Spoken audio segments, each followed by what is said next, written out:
అసలు తెలుగు అన్నదానికి ఆంధ్ర జాతి వాళ్ళకి సంబంధమే లేదు. మీరు రామాయణం చూసినా మహాభారతం చూసినా వాళ్ళ జాతి ఆంధ్ర జాతి, వాళ్ళ భాష ఆంధ్ర భాష, వాళ్ళ ప్రాంతం ఆంధ్ర ప్రాంతం. నన్నయ్య తిక్కన ఎర్రాపరగడం చూసినా కూడా మేము ఆంధ్రం బొనరించి అన్నారు వాళ్ళు. మేము ఆంధ్రంలోకి ట్రాన్స్లేట్ చేసామన్నారు వాళ్ళు. ఎవరు మేము తెలుగులో ట్రాన్స్లేట్ చేసామని అనలేదు. ఇక్కడ పాల్కురికి సోమనాథుడు తన ఇది రాసినప్పుడు కూడా బసవ పురాణం ఆయన ఏమి వేడుకున్నాడంటే, ఆంధ్రులవన్నీ అందరూ చదువుతున్నారు, నేనేమో జాన తెలుగులో రాశాను, ఇది భాష కాదని మీరు రిజెక్ట్ చేయకండి, చదివి చూడండి, అన్ని రకాలుగా గ్రామర్ అదంతా ఫాలో అవుతూ నేను రాశాను, నాది ఆదరించండి అని ఆయన నేను తెలుగులో రాశానని చెప్పుకున్నాడు.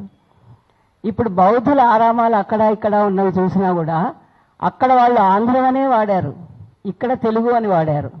ఎవరు వాడాలి, ఎవరు ఆ భాషను తెలుగు అని అనలేదు. ఈ మోసం ఎప్పుడు మొదలైందంటే 53లో వాళ్ళకి రాష్ట్రం వచ్చి 2.5 ఏళ్లలో చతికిలబడ్డారు.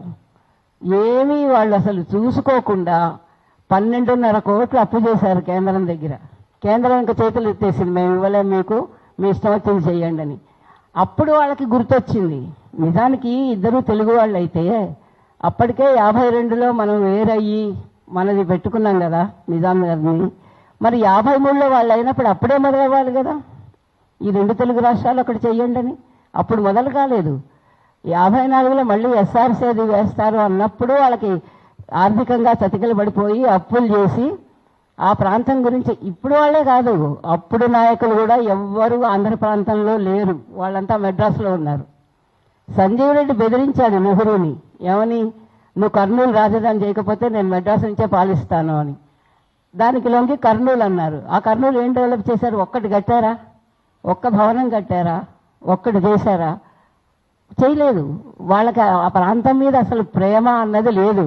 ఒక్క శాస్త్రజ్ఞుడు కానీ, ఒక్క సినిమా వాడు కానీ, ఒక్క వ్యాపారస్తుడు కానీ, పోనీ వాళ్ళు మెడ్రాస్లో ఉండి సంపాదించుకున్నా ఒక స్కూలో కాలేజో పెట్టచ్చు కదా, ఒక హాస్పిటల్ పెట్టచ్చు కదా, ఏమీ చేయలేదు వాళ్ళు.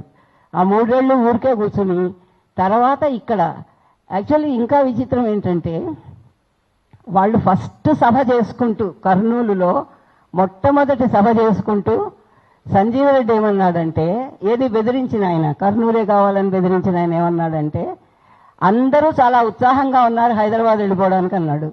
వాళ్ళ మొదటి సభలో, వాళ్ళ రాష్ట్రం వచ్చిన మొదటి సభలో అన్నారు ఈ మాట.